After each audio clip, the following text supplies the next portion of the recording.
Hey guys, I know it's super late and I'm usually not on this late, but I have to tell you, even if I'm just, talking for a bit and I get off the call, I gotta say that one of the things that really hit me is months ago now, I want to say about Fotis Dulos, okay?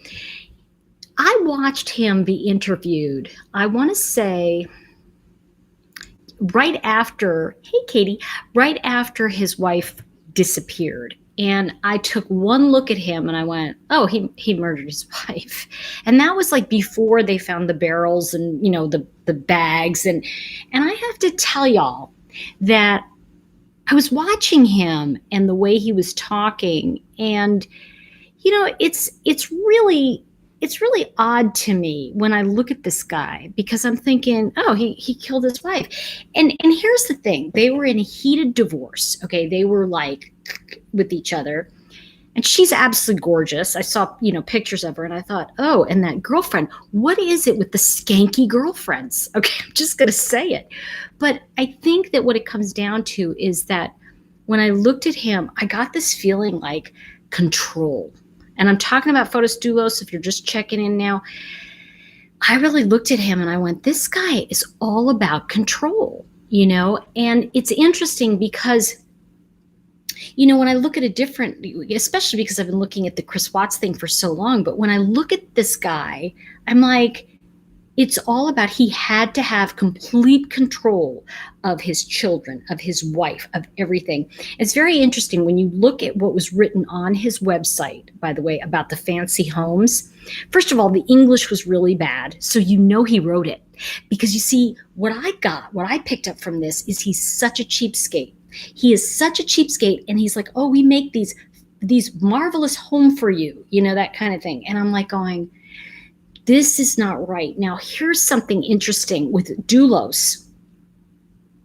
I think that what I really got is that, I don't know if you know this, his mother was supposedly run down by an employee. She was hit by the car, and Jennifer, his estranged wife, and was at the house at the time. She's the one who called the police when the mother was hit and killed by the employee. Now, here's something interesting. The mother, Dulos said no, she couldn't have gotten hit by a car because she fell down the stairs a few weeks ago and cracked her head. And I thought to myself, this is really odd that he would be so calm talking about his wife, right? Exactly. How his mother fell down a flight of stairs, cracked her head, and then like a couple weeks later, that was 3 weeks later, she gets hit by a car. So Fotis Dulos, his mother died that way. Now, I didn't see on his face when he was talking about his history, he's like so stone-faced. He's like, oh, the truth come out. I'm thinking to myself, honey, it already has come out. Like, he's like, oh, I just want to tell my 5 children I love them. And I'm thinking to myself, you don't love them. You killed their mother. You don't, like, I'm sorry, but like, oh, I really loved that guy. Yeah, I killed him, but that doesn't matter. Like, what? I love my children, so I killed my spouse. What? So I took their mother away, and now I'm going to be taken away because I'm so stupid. See, this is the arrogance of him. This is the arrogance of this kind of killer, all right? And this is something that I'm really looking at, and I was kind of vibing on earlier about,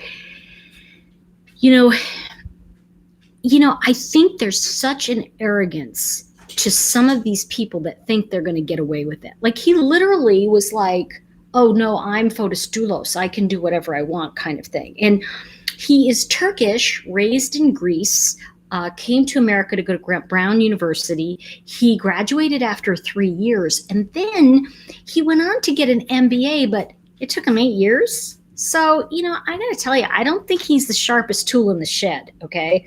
Although I think he did use a sharp tool to kill his wife, because this guy, and remember, he is a contractor. What do contractors do? Okay, they build stuff. They hide stuff in the walls. Hello?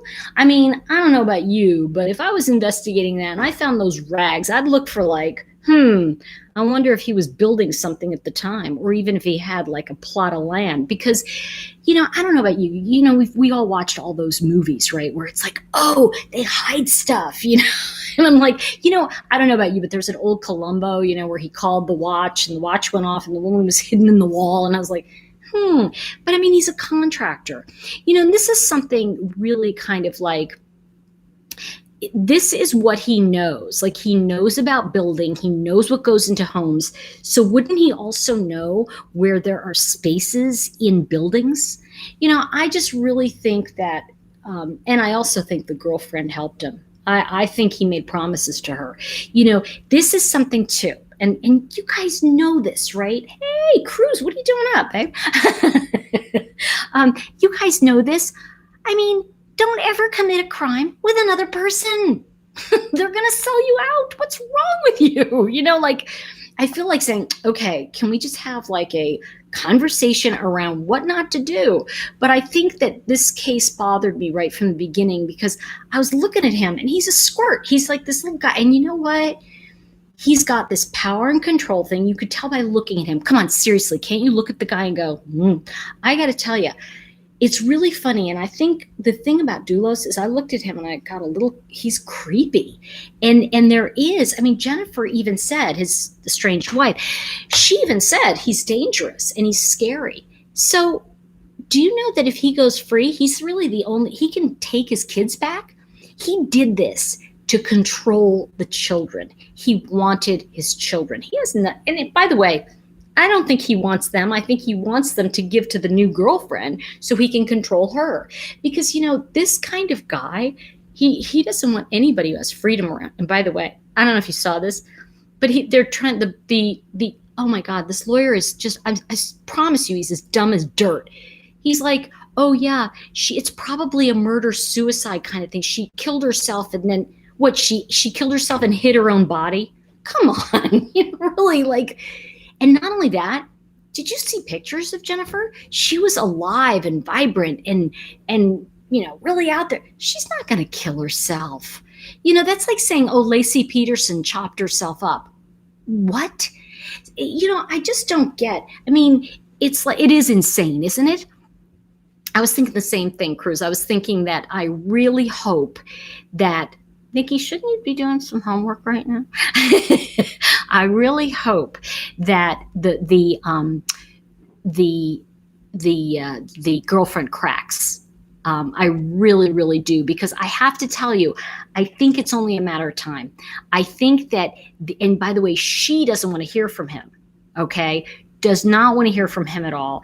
And hello. Oh, Black Rose, man, everybody's up. What is this? It's like this is a homecoming convention here. Her sick feeling and being rushed to the hospital. Oh, I didn't know that. Nikki, you're so funny. Yeah, Nikki's doing it. So, okay, what did Rudy say? He said, there's this thing I was reading about him on the internet. It's called a divorce. I know. Isn't that funny? What is that thing? It's called divorce. But you see, the problem is that this guy is so stingy. And this is what I mean. They're greedy, because what he was trying to do was, even if you look at his website, like I was reading some of the stuff and as a writer, and I know cement. And I'll tell you something, what came to me was when I was reading his copy on his website, and I think I have it here. I have to tell you, it is the worst writing I've ever seen. It's like, we make house for you kind of thing. And I'm like, what? And I'm looking for it. But it was kind of, and I love this. Mr. Dulos wants to clear his name. What does he want to clear it from? I mean, he wants to clear the fact that he is like, the rumor that he might not be a murderer, because he is one. Oh God, this guy, it really made me sick. I mean, somebody said about getting sick. I'm looking for this right now. And now there's this other guy, and his name, Ma Winey. I mean, you can't make this stuff up, guys. I'm telling you, when they say truth is stranger than fiction, he and Trachonis, the girlfriend, Mahini or whatever, my Heine, I don't know what his name is, my whatever. He's charged with conspiracy. I've got to read up more on this case because I got to tell you something. I hope they fry this Dulos guy.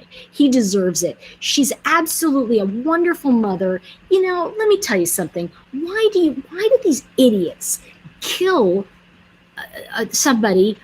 And here's the thing. It's like he's not a family annihilator. This guy is one of those, he's a survivor. He wanted to get rid of her so he could have all the money. And I'm trying to look, it says, this is, okay, I found the part. The company website reads, this is Dulos, I'm sorry, I'm not looking at the comments. I'll be back in a minute. It says his company website states, we can build a high quality, beautiful home, and we can do it on time and within budget. We have won awards for doing just that. This is like, I'm telling you, third grade writing.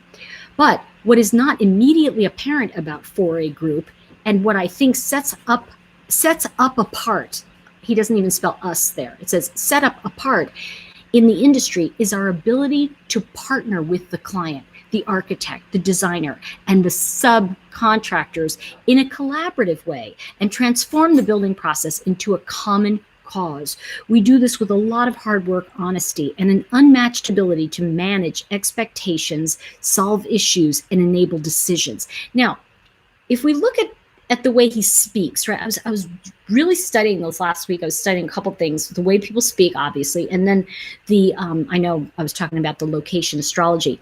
But what he says here, we do this, so it's a collaborative way, and transform the building process into a common cause. So what did he do?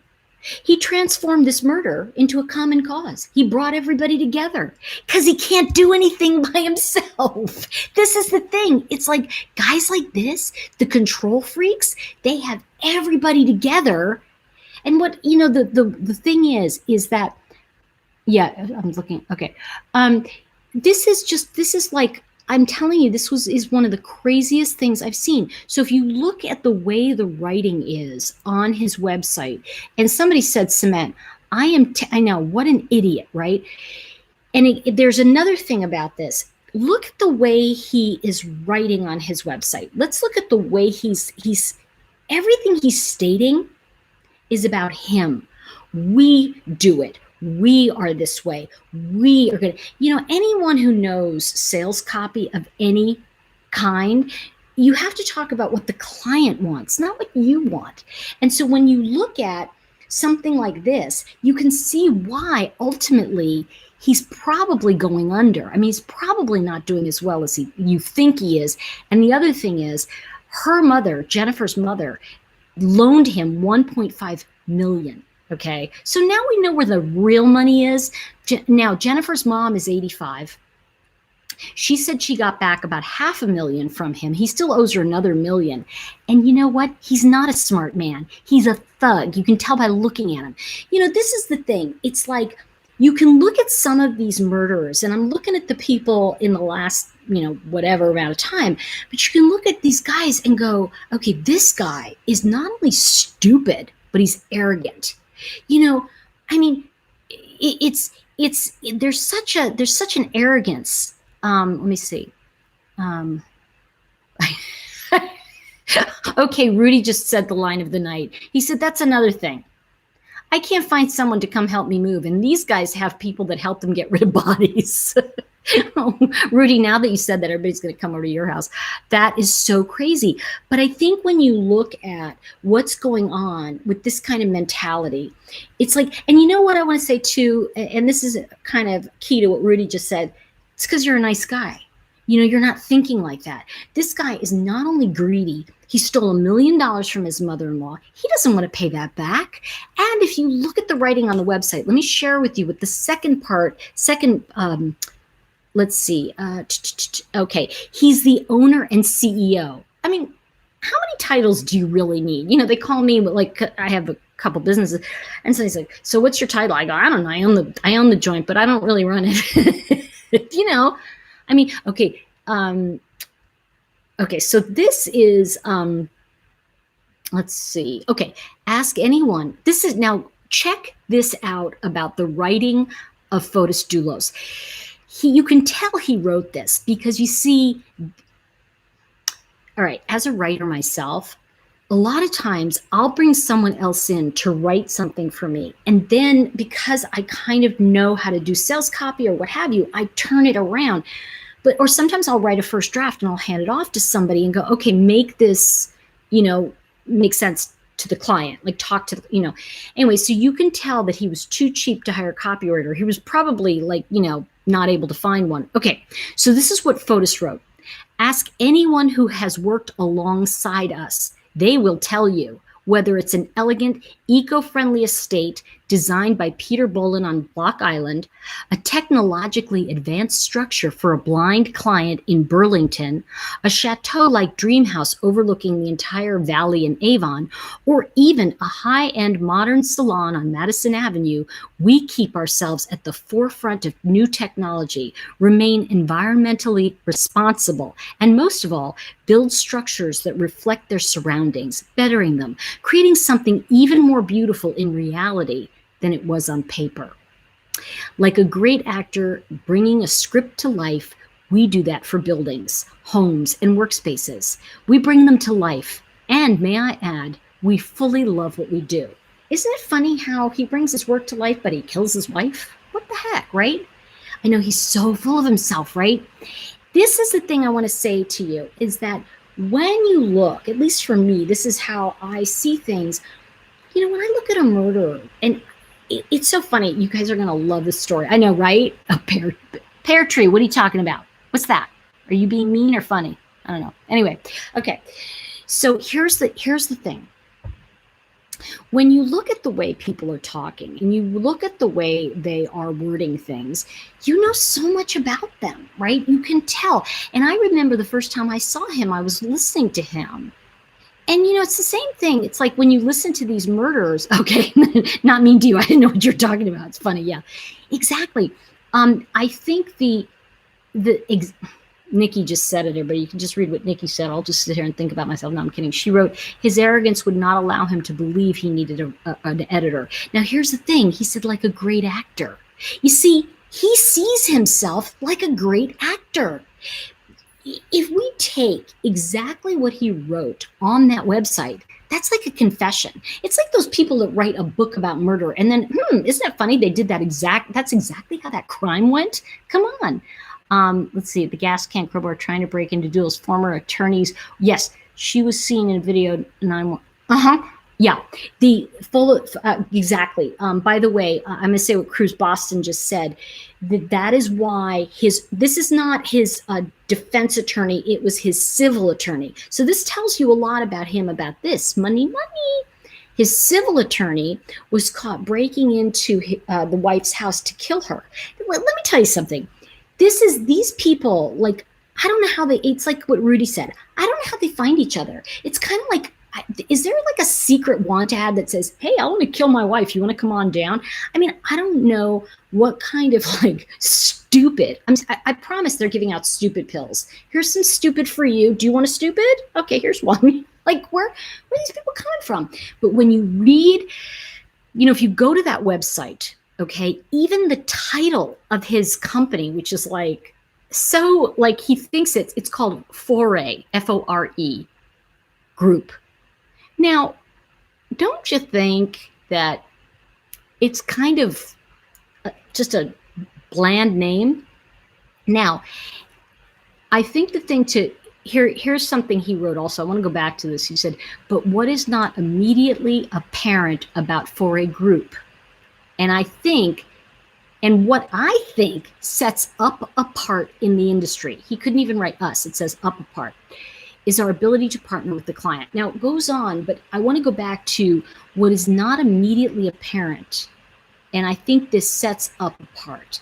Now, I just feel like when somebody has murder on their mind, they're already thinking about it and it's coming out of their pores. It's like they don't think clearly, okay?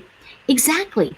This is so much stuff that's been going on that, like, when we look at it, and by the way, go back and look at Scott Peterson again, because I am going to talk about him later. If you go back and look at some of the ways these guys spoke, and by the way, I want to say that these are three, hey, Don, these are three very distinctly different energetics around these murders. Dulos is so arrogant and so full of himself that he honestly thinks his writing is better than anybody else. Look at his horrible website. I mean, I can't even imagine that I would do, if I had like I want to say, if I had $1.5 million and I was going to build a house, I would not hire somebody that couldn't write a sentence. I just wouldn't. So the thing I'm saying to you is that he's all over the map. He does everything. Notice how he does everything well. He builds a house. He builds something for a blind guy. He builds a salon in Madison Avenue. Don't you think, like, when you're building upper end homes, or you want to do one thing and specialize in it. You want to focus on that thing. But you see, not him. He wants to do everything well, and he wants to be the best at it. So not only does he think he can write, but he thinks he can murder someone and get away with it. And I'm going to tell you, I remember years ago, exactly, no emotions. Years ago, I was doing a walkthrough of the coroner's office in Los Angeles, and I was taking a crime writing class at the time. Sorry, it's late for me. Anyway, I was doing a crime writing class, and I'm walking through, and there's this picture of this pretty desk, and it's got like doilies and pictures of this woman's kids, and right above her desk is this big framed picture, and it says blood splatter. And you're looking at it, it's like high, low, medium velocity, and it's just these pictures of blood splatter just above her doilies on, where her kid goes to school and stuff. And I'm thinking to myself, oh my gosh, but we're walking through the crime lab, and I remember, they told us this story exactly. Tracy, I'm gonna come back to you. The story, though, I remember standing in the crime lab. They used this big roll of, like, I want to say it's like shopping bag, the brown bag kind of paper, and they have evidence on it. And the lady at the crime lab was telling us all the story about this guy who, on his lunch break, he went next door, he killed this woman. After he murdered her, he walked back to his job, which was like 2 doors down through the alley. And the thing is that he walked in her blood, and he literally walked into the store 2 doors down, and he was still wearing the shoes.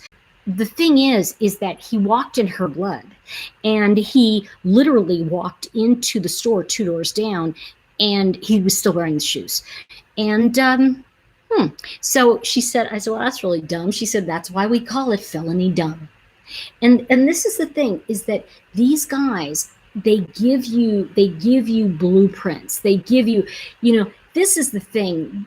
I remember years ago talking to a police officer in New York, and I remember saying, like, what's the best detective show? Now, I was a kid at the time. I know, how dumb, right?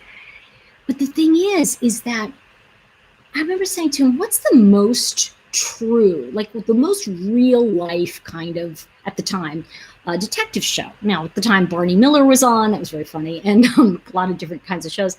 But the one he said is the one a lot of us like, which is Columbo. He said, because, the truth is, most of the time, and we're not allowed to say it, but most of the time we can stand there. We know this guy or girl or whatever did it. We know who the killer is. But the whole game is finding out how to prove that they did it.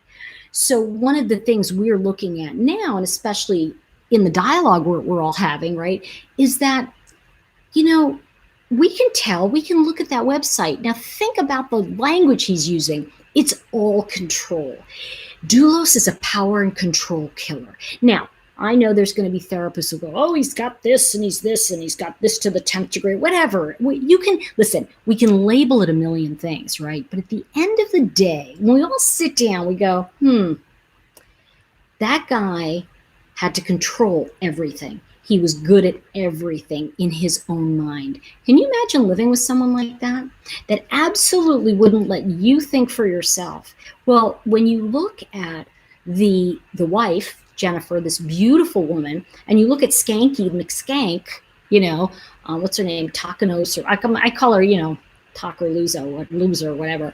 But, when we look at, the girlfriend, we go, she looks rode hard and put away wet. I mean, she really looks like trouble, okay, on like steroids. I mean, she looks like, look. Now, when we go, oh, why would he pick that? Well, because he built up his business and his money while his wife stayed home and helped him create everything. And now he's like, oh, I don't want to spend it on her. And you know what? There was probably a lot of animosity there because he feels like, oh, I made all this. She's nothing. She doesn't appreciate me. This is how those guys think. It's like, if you don't stand back, oh, you're so fabulous. It's like, oh, please. So I know. All right. So I'm going to go back to this for 1 second. No attention to detail on a website. I wouldn't want him to build me a house. Thank you, Tracy. This is the thing. And as I'm redoing my website and as I'm as I'm working with so much stuff right now, one of the things that's really clear to me is that, really saying, okay, not just this is what I do, but it's more about what is it that you're going to get from what I do? How are you going to benefit from this? And I think that's the real thing, is that I guess kind of not just manipulating, because there's so much manipulate. You know what I mean? Like so much of this, I look at this crap on the internet and I think to myself, sometimes, these guys send you can be a millionaire, first get $1 million and then come spend it with me, and you're going, oh my gosh, I want to bang my head against the wall. So the thing I want to say is that, and I want to come back to this because I think somebody just said, that's my ex-husband to a T. Thank goodness my children and I got out before anything could happen. I want to say something about that. I want to say there's no flaw or fault in getting into a challenging relationship. I don't think there is. I think the issue comes when, obviously, the most dangerous time in anything is when you're trying to get out of it. That is the highest, that is like, and I know that, I think I talked to Judy Ron about that, but it is the most dangerous time when people are breaking up. It just is. It always is. So if you escaped, man, you're lucky, And I want to say that the other thing to keep in mind is that,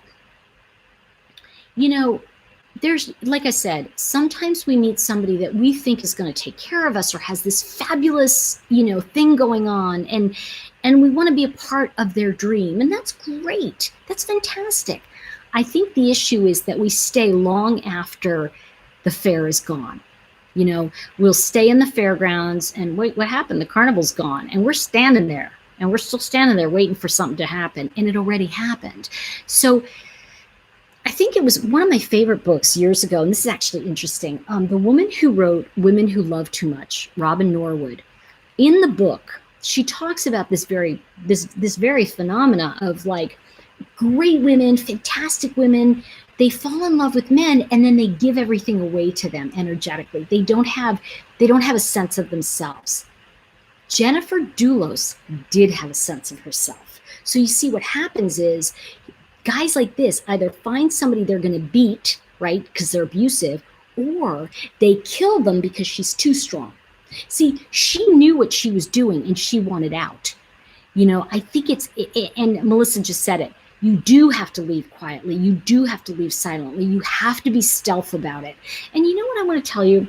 I had somebody the other day post something on one of my pages, and she was like, oh, I'm depressed and, feel sad and I don't have help. And I get that. Listen, can I be honest? We've all been there. I mean, if you're here with me, it's because you relate to something. You're relating to the idea of we've all been there. And to have compassion for people that are there. And I said to her, I really get it. And, can you get some help? Oh, I don't have any money. And I said, okay, well, look, I know that there's lots of free places, free alternatives, free places to get help. I'm sorry, my hair just keeps falling on my face.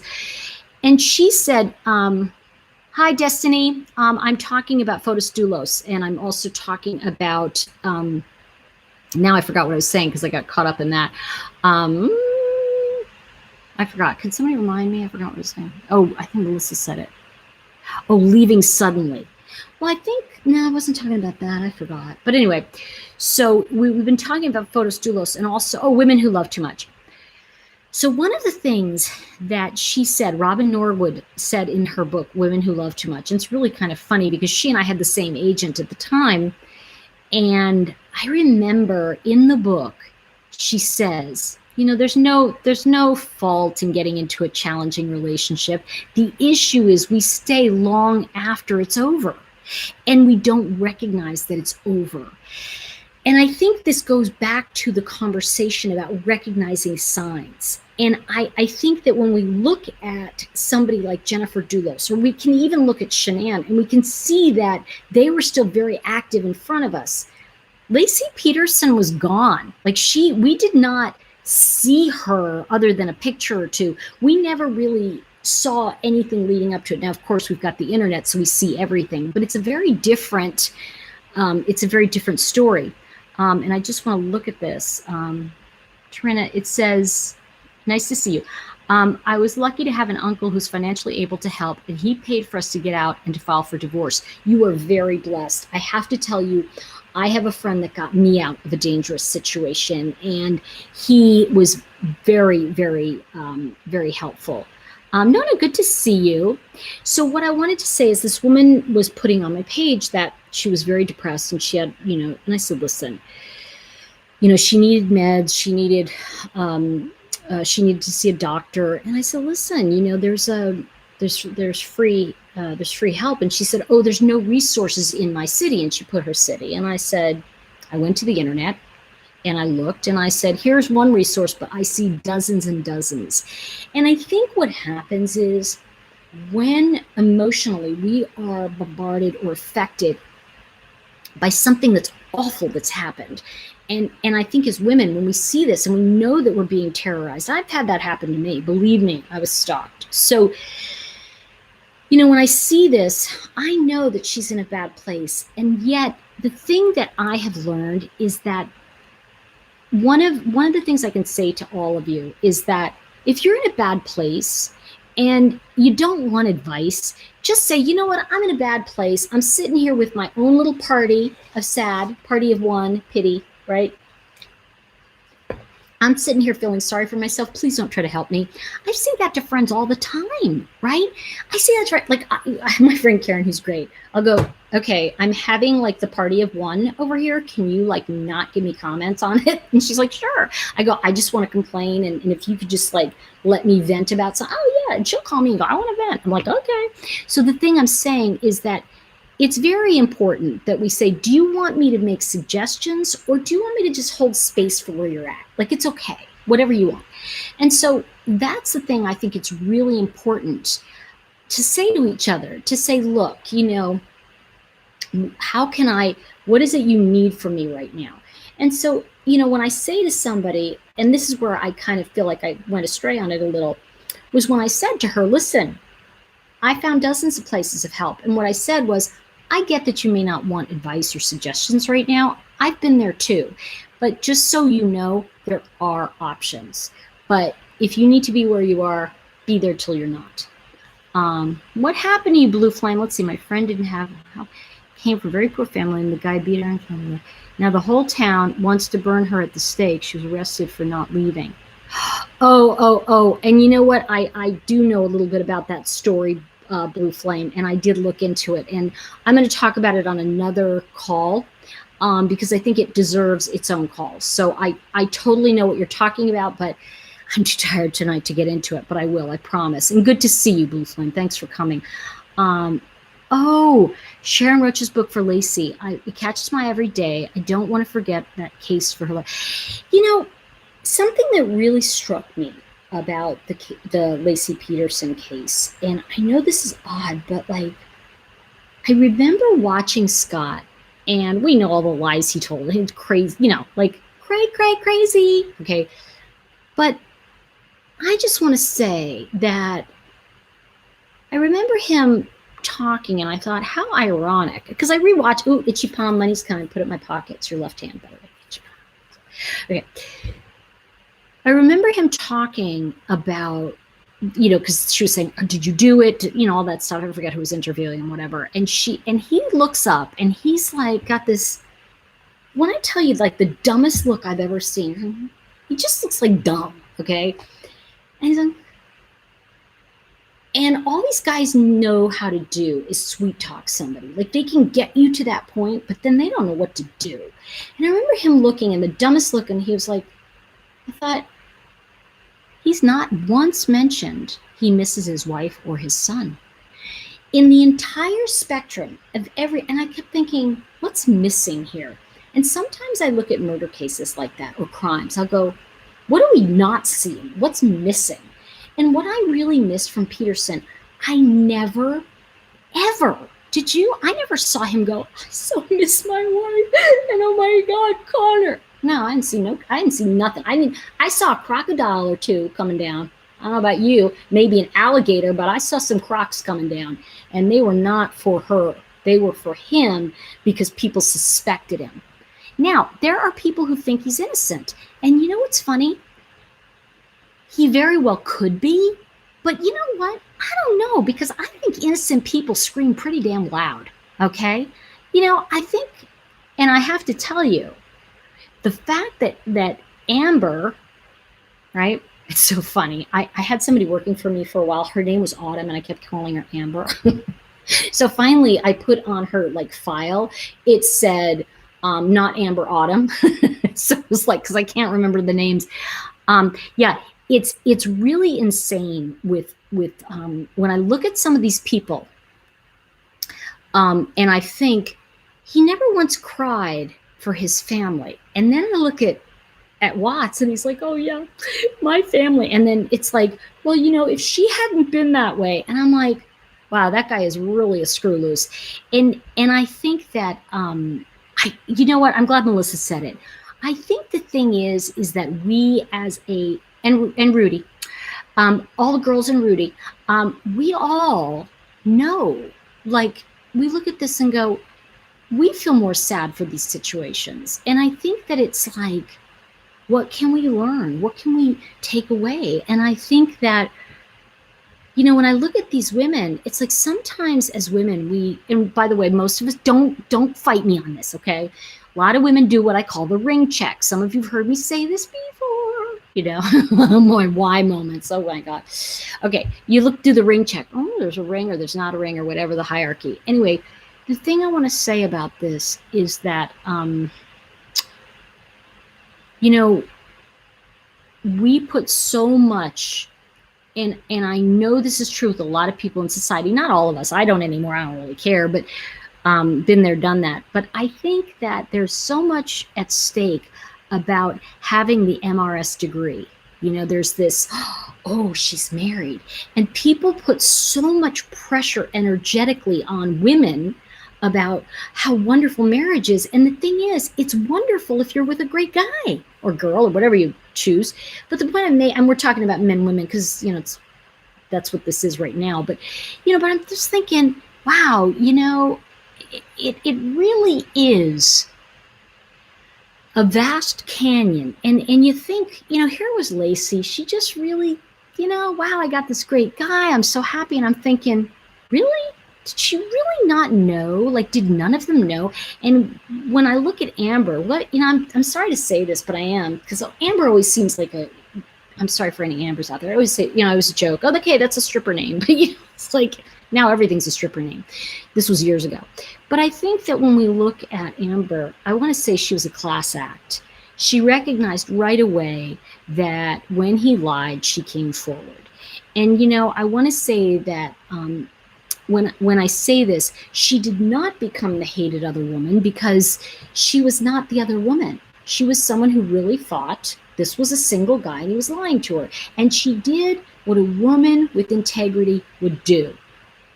She went, loser, and she immediately came out and said, hey, he lied to me and this is what happened. And then she helped the police. Good for her, okay? So I want to say that, like, you know, please, not just your friends, but you, be open to hearing and seeing stuff.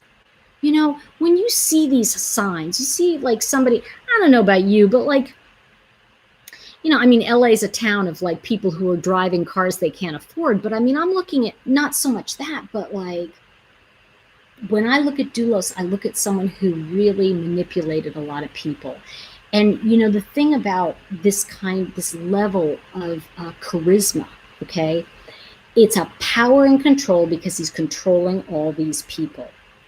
And when we look at somebody like, and I have some thoughts about Watts, but I'm going to talk about that another time, just because I feel like about him.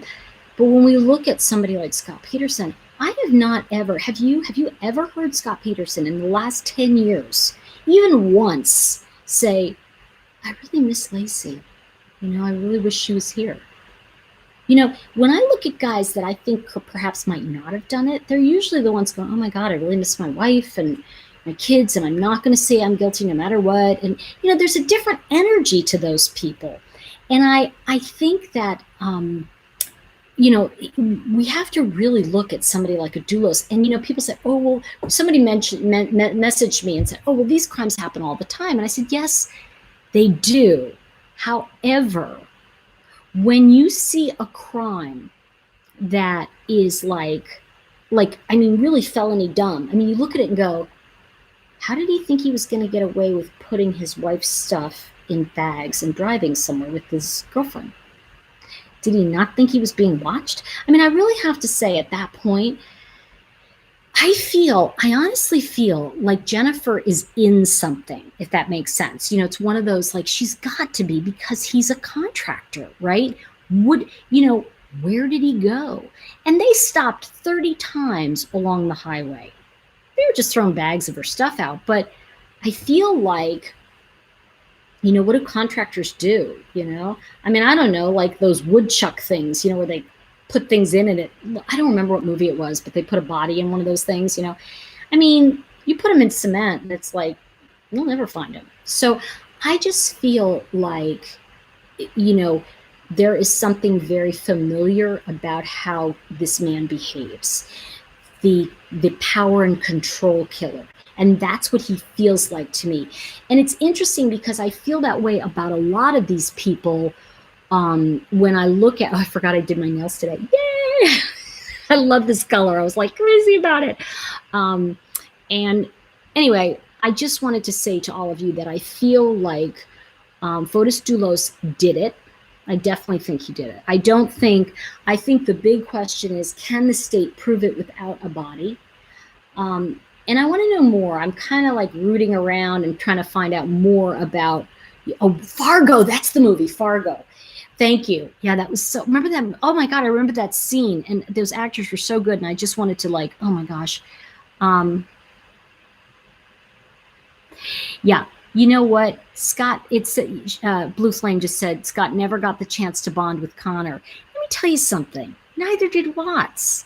I don't know what it is, but I sure notice a lot of these guys kill women with boys. I don't know what that's about, but I have to tell you, this guy, this Dulos, he just wanted everything.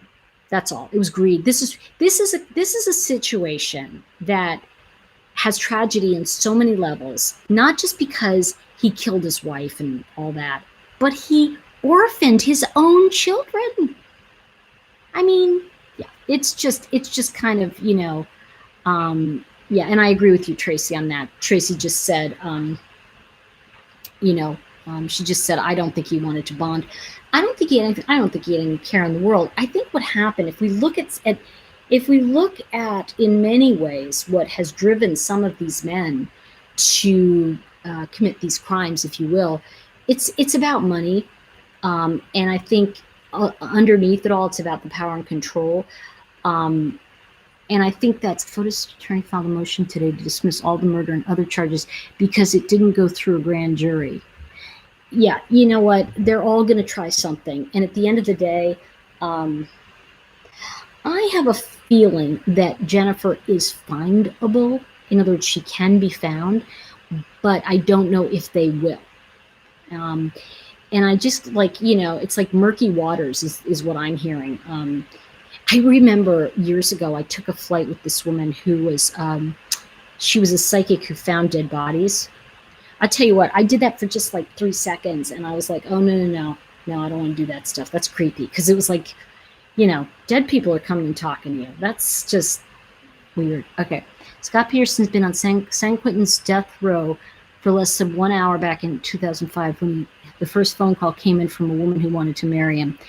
You know, I gotta tell you, I mean, they're all getting these proposals. And, you know, I gotta tell you, I used to say this all the time, and I'm sorry, Rudy. Sorry about that if you're still here.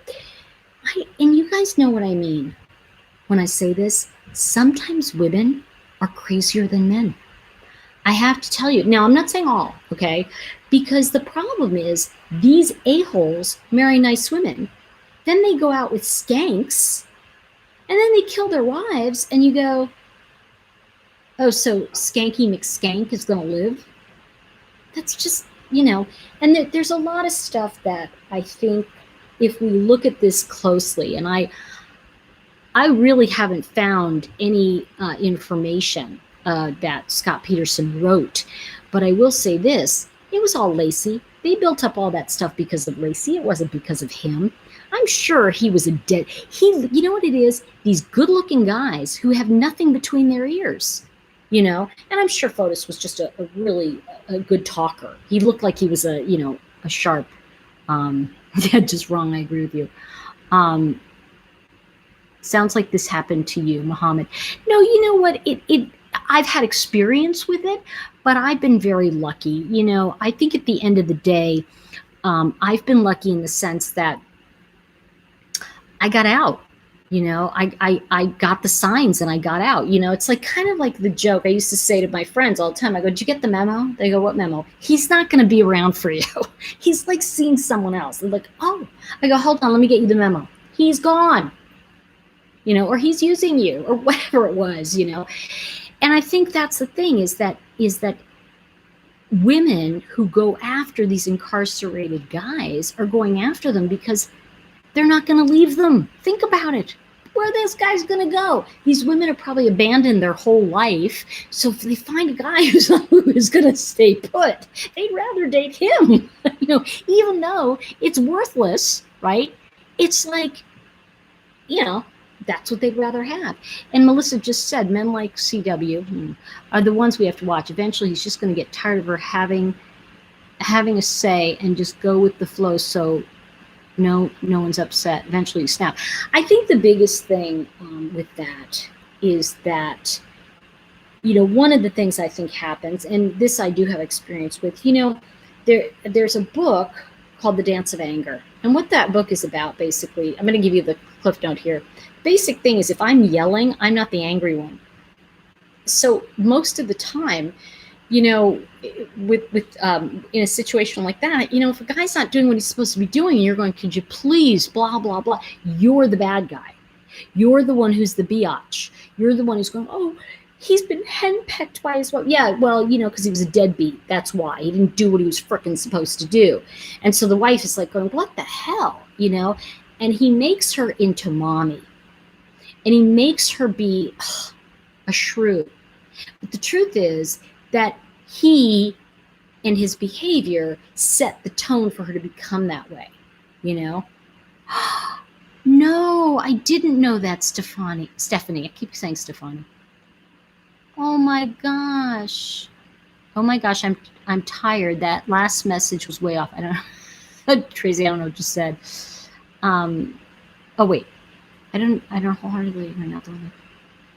Okay.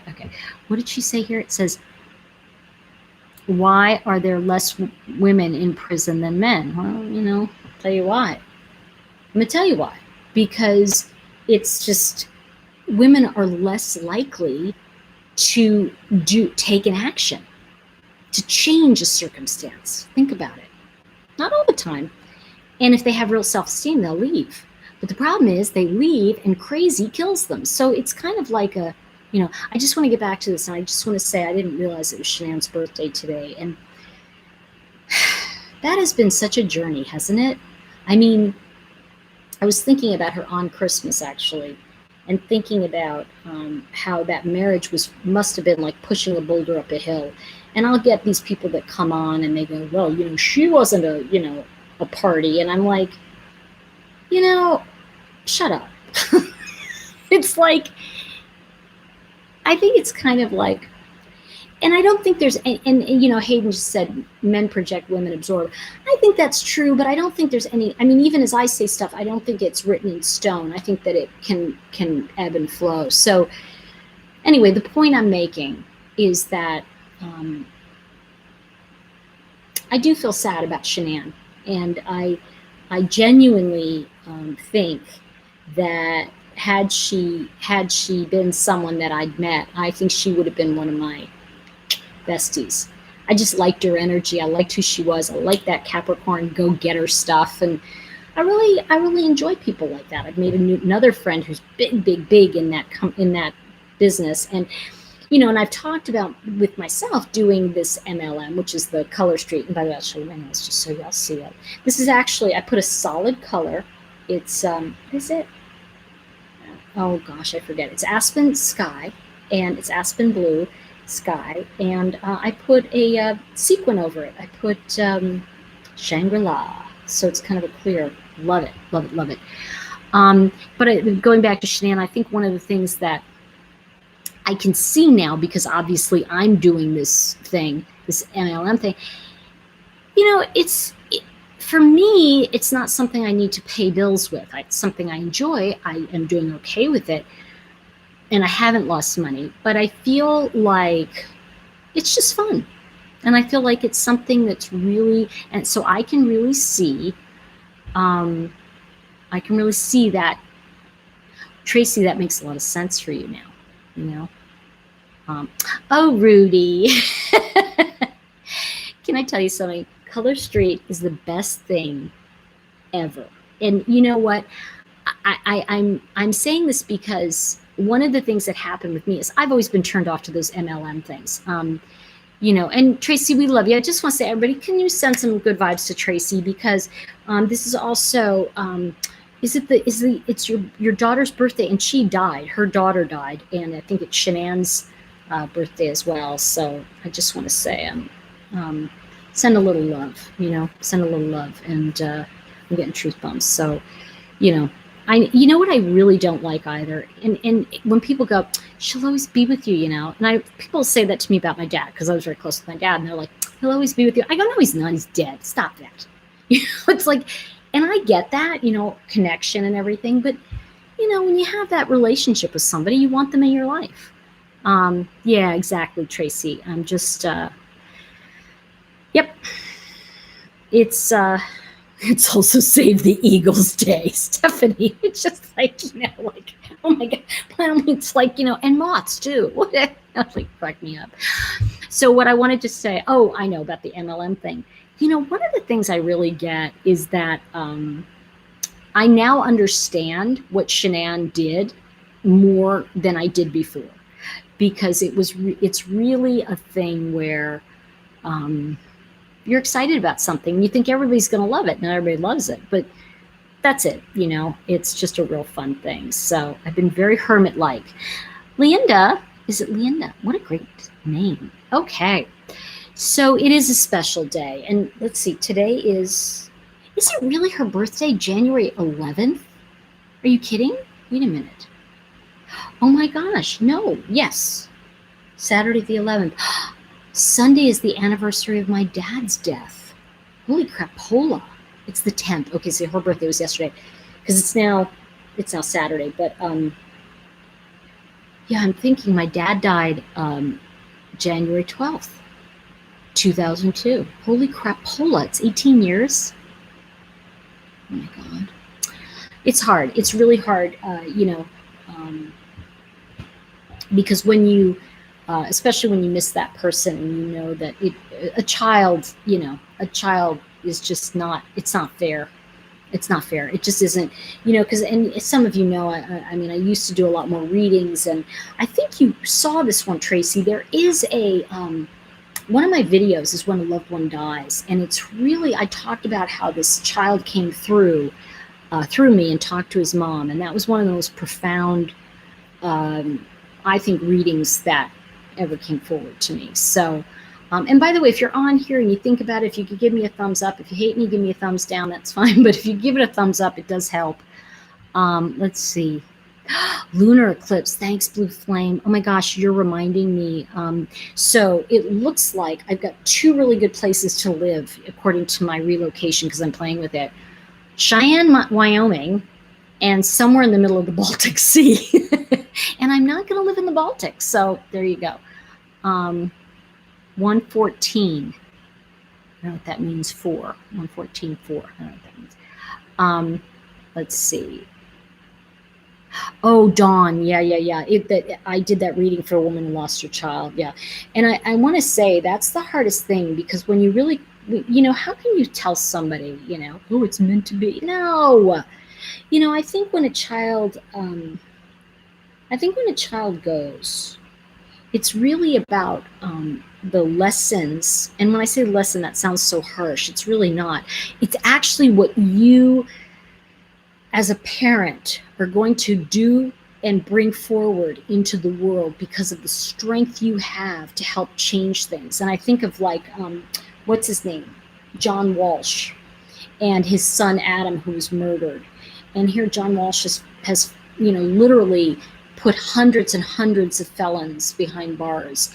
And I watched an interview with he and his wife, and they were talking about, finally, after something like 30 years or something, they found Adam's killer, his son's killer. And he and his wife, who'd been together, I want to say almost 50 years of marriage. I'm not kidding, like a long time, maybe 44 years.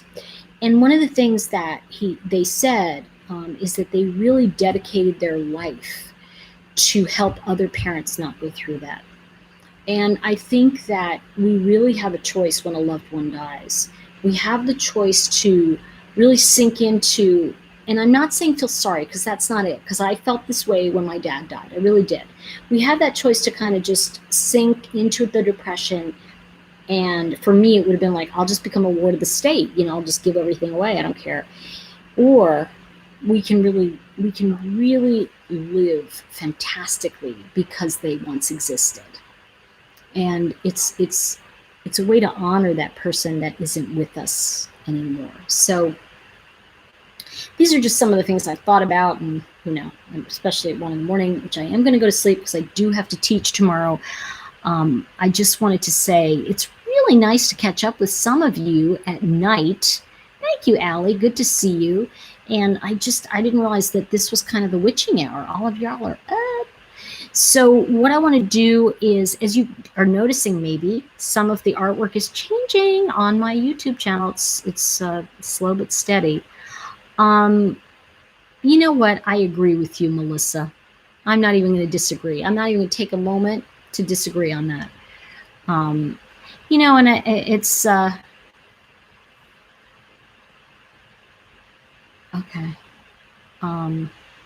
Yeah, I think that it's funny because, I think some of you, and I'm going to go in a second because it's been a super long day, but I did my nails today too, although that only took 10 minutes, but still. I think one of the things that I was talking about this, I have for the Color Street stuff, I have a private Facebook page, and I'll do little videos on it. And I was talking about how hard it is, at least for me, I don't know about you guys, but to be this perky person all the time. Sometimes I just want to hide, as a writer. I mean, days can go by and I don't leave my house, and it's because I'm writing or I'm involved in something. And, it's like, okay, it's 5 o'clock. I should take a shower. It's like, okay, I'm going to take a shower. I'm going to just, and one of the things that I really feel good about is when I do my nails, I feel good. And so I just say that, oh no. Okay. Black Rose, love you lots. Be safe out there. So keep us posted. Okay. Anyway, so I did this video, I think it was last night on it's my VIP page. What's it called? Such Cute Nails VIP. It's really cute. And I just, I kind of came out, so to speak, and I just said, one of the things about selling anything like this, the Color Street, which I love, I'm not perky every minute. Life isn't just like a big dance for me where I'm skipping down the street. And I can only imagine how challenging it must have been for Shanann.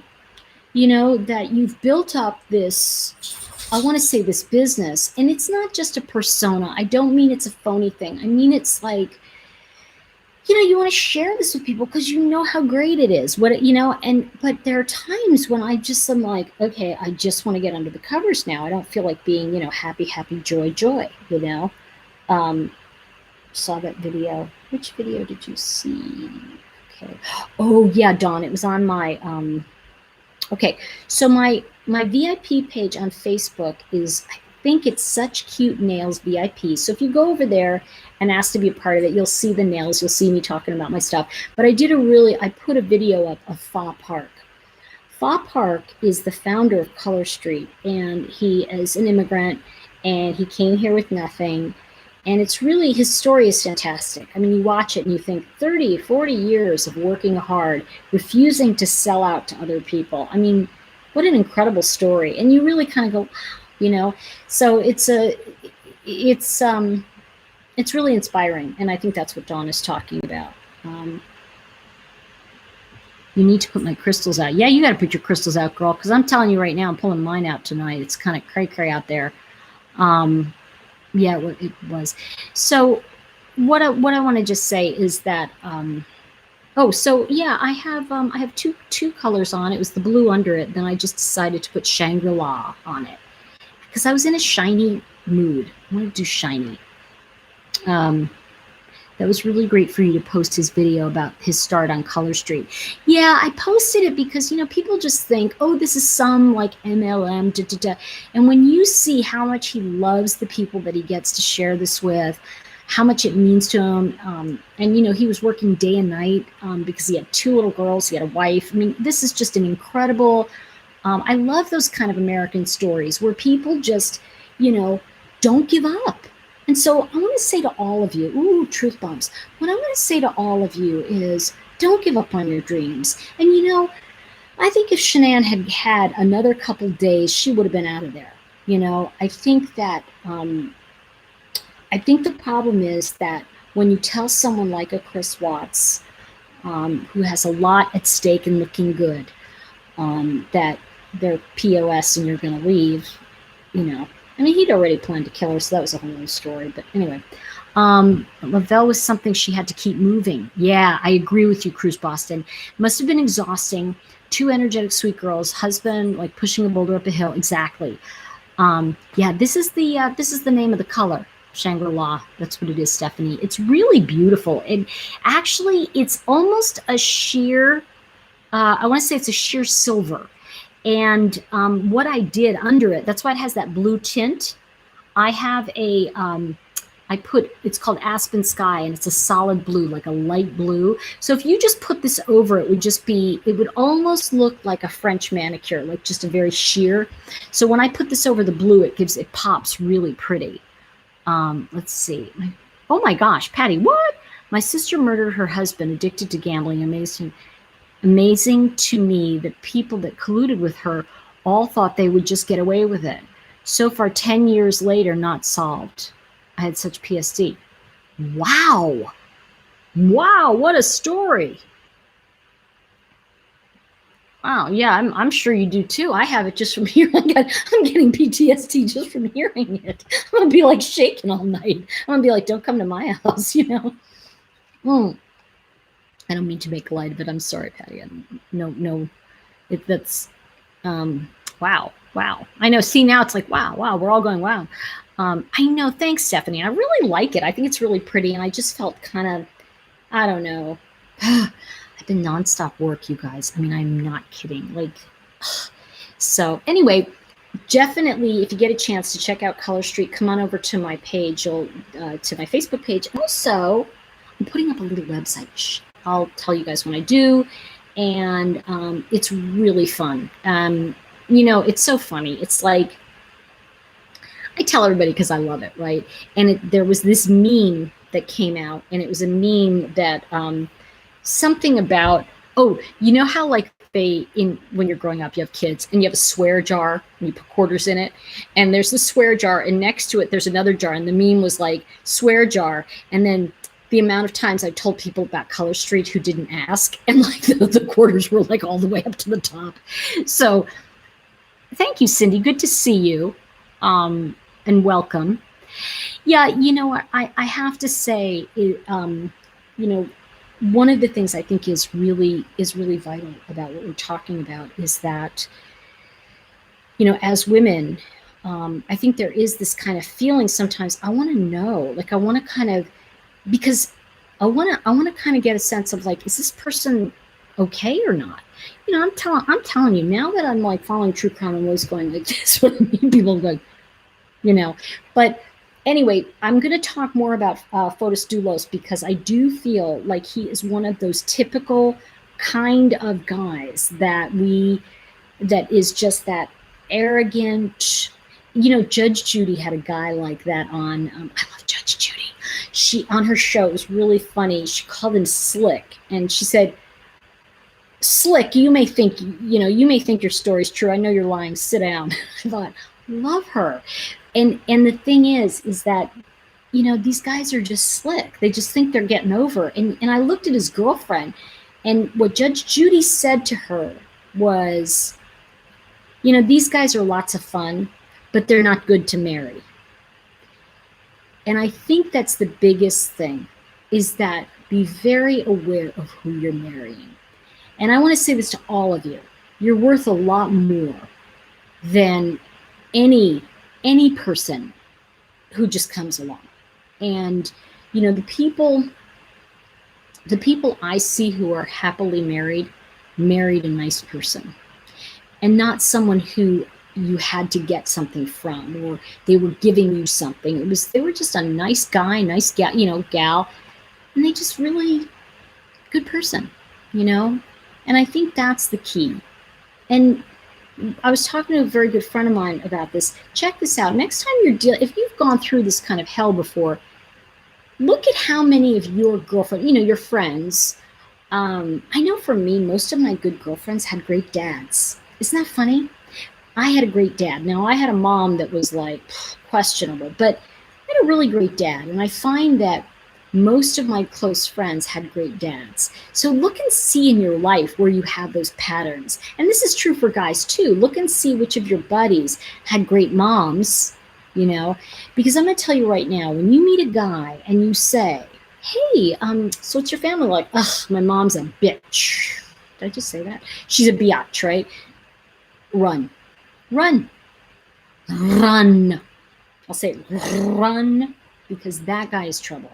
I'm going to tell you right now, very, very rare that a guy can overcome an abusive mother.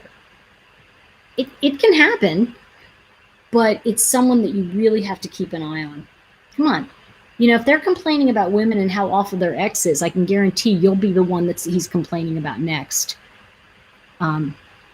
Best check the box of humility and growth. Blue Flame, you are so funny. See, this is the thing. Jesse, don't believe that Dulos, by the way, it's good to see you. Don't believe Dulos is broke. He's full of crap. You know what? He's not broke. He was not wanting to give it to who. I'm telling you, that guy has buried money. He buried money just as sure as he either threw her in some swampy water or he buried her in something. I just keep seeing walls. So I don't know what that's about. But she might be in a wall somewhere. Or hacked up, because there was apparently a lot of blood. Guys like that, somebody else was talking to me about, and I'm not going to say the name, but a person who they felt got away with a crime, and she was a mistress. And I said, you know what? It's like O.J. Simpson, okay? If you commit a crime and you really are guilty, it does catch up with you. And think about it this way. Your whole life you get to go to sleep with that dream.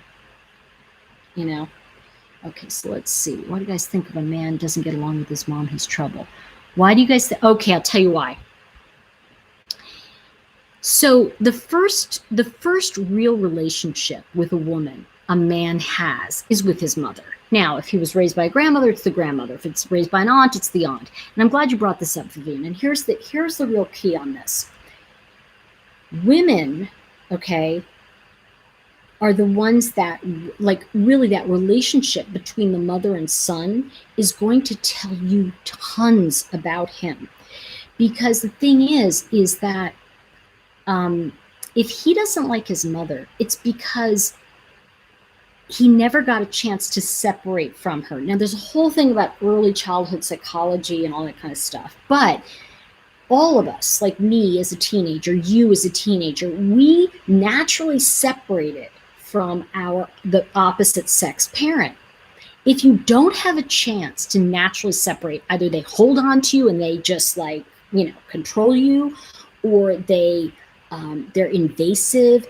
If you don't get a chance to escape, you have a deep resentment of them.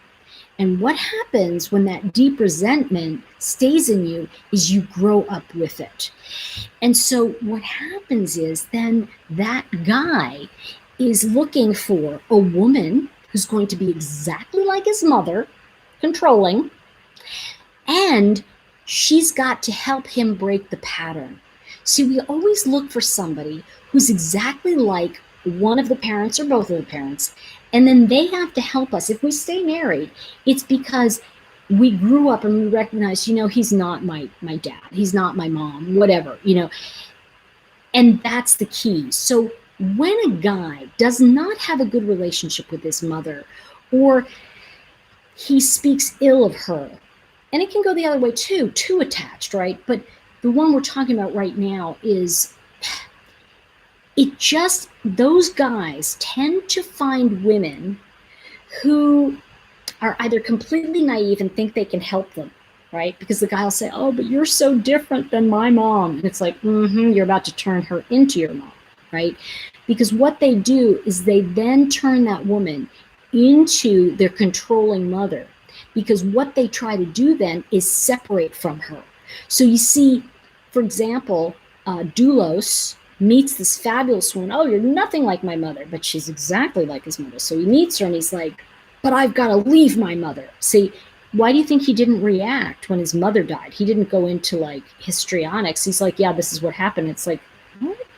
So all I'm saying is that you always have to be careful with the person you pick in your life, in the sense that what is his wounding? What is your wounding? And do they meet? Or more importantly, does the wounding of one damage the life of the other? So let me give you an example. Okay. So if you're somebody that has been abandoned, right? And you perceive yourself as having been abandoned, I'm going to say a woman, by her father, right? What's going to happen when she meets a guy? Well, the first thing that'll happen is she finds this guy that's crazy about her. And you notice that, like, always the women who are like detached always find these guys that are crazy about them, right? But what happens is she gets involved with him, and the next thing you know, she's like, get away from me, and they're always breaking up. It's because she's trying to push him away so he'll come back and reclaim her. And that is the fear with the father having not been there. She's trying to heal that wounding through that relationship.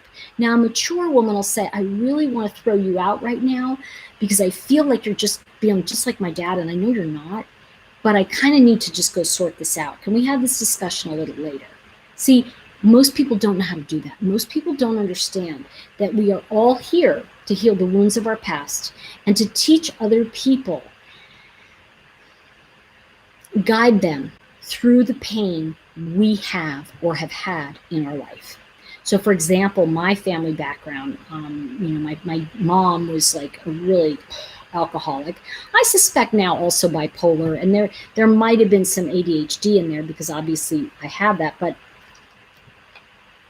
my dad was a really like pretty stand-up guy. And like after he's dead now, I'm doing all this research on World War II and all the stuff he told me, and he never lied. My mother always said he was lying, but she was lying. He told the truth. And, as I'm looking back in history, all the stuff he told me, I was like, gosh, my dad was right. He did say that. Like, just to give you an example, Vivian, I'm glad you asked that. One of the things that really came forward was, my father always said to me, well, I enlisted in World War II. And I was like, I kind of half believed it, but I always thought, well, maybe he was drafted, because his brother said to him, well, the war will end in 6 weeks because, you know, you've never held a job that long. So it was always this running joke where everybody put my dad down. And my dad, actually, he jumped on D-Day. He was a paratrooper. And as I'm doing research on this new book, I looked up, you know, paratrooper stuff. And I looked up about dog tags and the history of them and how each of those letters and numbers mean something. So on a dog tag, the old ones, the very first number tells you if it's number 1, they enlisted. If it's number 2, they were drafted. And then it kind of goes on to the different reasons they were brought into, they signed up to war. Now, the reason this is important, bear with me, Vivian, is because I sat down last night and I was like, oh, I have Papa's, I call my dad Papa. Papa's dog tags are right here. And I pulled them out and I looked, and there was this wave of sadness that came over me because it said number 1. My father enlisted. He decided to go to war. He made that decision. And he later said it was because he felt that the Jews were being persecuted and he wasn't going to stand for it. And I remember, you know, thinking that he really did enlist. He was telling the truth. And so many things that my father told me, truth bumps over the years, was true. And so one of the things that began to unravel for me was the myth that my dad was a bad guy, because my mom would tell me that, right? And so the thing that begins to happen is that so many of us are afraid to find out the truth. We're afraid to find out because what if it really was they were bad people, you know?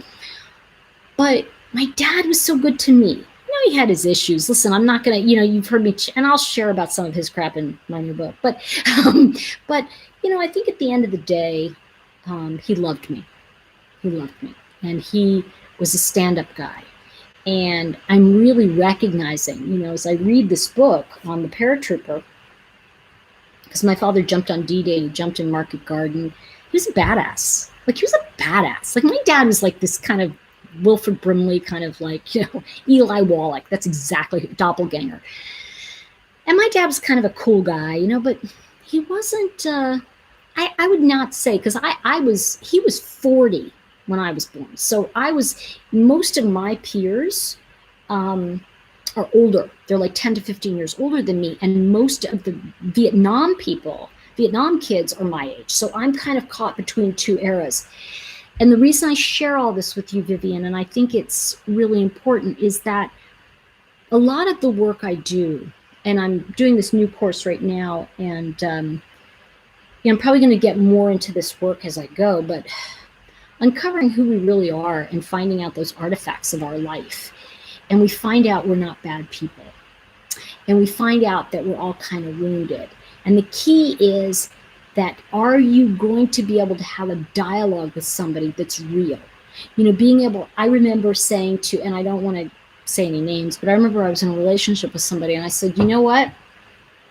I'm really feeling like I want to scream and yell and fight right now, but I'm just going to leave the room and collect myself, because I'm kind of looking at you like I'm responding to you as if you're my mom or something, and that's just not true. So I want to go sit down and think about myself. Well, you see, the problem that I had was this person attacked me for that. You see, he would come back, oh, you're just always talking about your mother. And I'm thinking now, and at the time, itchy palm, money's come. At the time, I remember thinking I can't trust him because all he did was ridicule me if I tried to tell the truth. Did anybody experience that? You see anybody experience that, being ridiculed when you tell the truth? So what happens is you don't want to tell the truth. But here's the thing. I'm going to tell another story to come back to this one. I know you like story time, and I am going to go soon, but I'm enjoying my talk with you. There's a very good friend of mine, and one day he came over, we were just talking, hanging out, and he said, you know, Tori, I'd really like to take you on a date. And I was like, oh, I'd never thought of him that way. I was like, okay, you know. And he came for the date, and he brought me flowers, and real gentleman. And we went on this date, and we're sitting at the movies, and the lights go up after the movies, and he and I are sitting there, and he goes, yeah, you think of me like a brother, don't you? And I go, yeah. He goes, yeah, damn. I said, I'm sorry, I'm really trying. And he went, I know. He said it was the flowers, wasn't it? That blew it. I said, no. The flowers didn't blow it. And he looked at me and said, what do you mean? I go, don't ever stop bringing flowers. Bring flowers, because the woman that you are supposed to be with is going to think it is the best part of you. She's going to love you for that. And don't you ever change because you think something didn't work with me. Truth bumps. Don't you do that. And he went, okay. And I said, no, I mean it in all sincerity. Your bringing flowers was one of the most charming, lovely things. We just don't have that chemistry. That has nothing to do with your actions. And he was like, okay. Well, one of my very good friends came to me, I guess a couple weeks later, we're sitting down, we're having coffee, and she said, you know, I got to tell you. I said, what? She goes, I'm seeing so-and-so. And this was that guy. And I went, oh. She said, Tori, do you know what I really adore about him? I said, what? She goes, he brought me flowers on the first date. I just thought I was going to go head over heels. And how lovely. They've been married almost 30 years. And, you know, they had twins and they're now in college. But the point I'm making is, don't ever stop telling your truth. If somebody ridicules you for telling the truth, you know, there's two ways to handle it. One is with a sense of humor and not mocking, but just going, well, wait a second. So you're angry at me that I want to leave the room, but you're only yelling at me. So what should I do here? And they go, oh, you're making a point. Leave the room. Or you recognize that this person is incapable of having an adult conversation. And you look at them and you recognize that that's where you were at one time. See, the moment you see that that person is behaving in a way that is so unacceptable now, it's because you recognize that he was once like you and you're not that way anymore. And I remember saying about one of my exes, this very dangerous one in particular, I remember saying, you know, he scared the mean right out of me. And people were like, what? I go, I just won't be mean anymore. He scared me. And I just don't want to have that be on me. So I want to just say, you know, the thing that's most important here, everybody, is that, you know, Jennifer Dulos didn't get away. She didn't get away. And I think that we've got to start recognizing when you cannot communicate with somebody, there is a point where you have to say this isn't working. You know, and I can see now, and I'm going to talk more about it later, but one of the things I think is super important is that we see that these are women the men just played tricks on them. They played tricks with them. You know, this one guy's inability to tell the truth, it makes the wife look crazy. So, you know, what I want to say to you is that, and I love that Blue Flame said love bombing. And, you know, that is true. That is true. But one of the things I want to say to you is that I think one of my very best friends, I remember I was like all caught up in some gobbledygook conversation, right? I had to have all the phrases, you know, like he's, you know, narcissistic, whatever. And I remember my friend sitting there with me and she said, can you just like speak like a real person? What do you mean? And that's where I started to get, you know what? I get that there's a term of love bomb, and I get that that's real.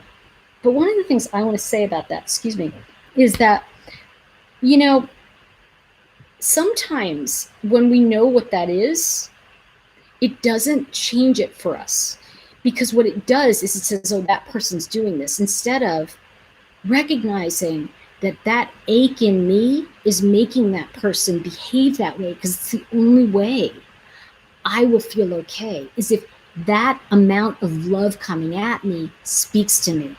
See, I remember saying to somebody once, they were like, gosh, Tori, you've been involved with like, you know, 2 or 3 crazies in a row. And I said, well, you know what? They're the only ones who can get over the wall. So that changed, you know, and I think the thing that we want to do is learn how to speak plain language to each other. You know, that hurts my feelings when you say that, you know, and I don't know how to process what you're telling me. I think that that's more effective than saying to somebody, you know what, you're a narcissist, because that doesn't mean anything to that person. It's just accusing them. It's just putting a label on them. Saying how it affects me, if that person is really sincere, they're going to go, oh yeah, okay, I can see that. Now, here's the trick. All people behave well in the first few months. It's a question of allowing yourself to see that things have changed. So, and there's more, but that's where we are right now. And I want to thank you, Vivian. I really appreciate it. Let's see. Sincerely, Emily said, when we use the DSM terminology, it's a way of distancing ourselves. Exactly.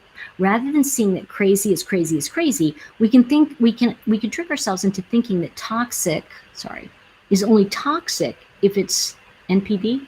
I don't know what that means. Does that mean not personal or not part of us or something?